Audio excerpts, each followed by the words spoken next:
Yep. So they're very similar, which is what we see with the Japanese a lot, isn't it? Yeah, very similar. A bit more peak horsepower because in fourth gear makes 121, fifth gear 123, sixth gear 120. So there's a little bit, but if you look, you can see it just takes off a little bit as the colours change there. Yeah. Right.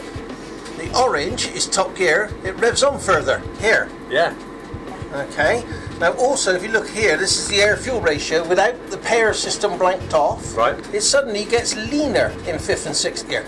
Now our torque is in here. Okay, our best torque figure is 104.29. It's good. But most definitely there is a different ignition sort of fueling map between gears fourth, fifth and sixth, and certainly sixth gear they move the rev limiter. 123 in sixth gear.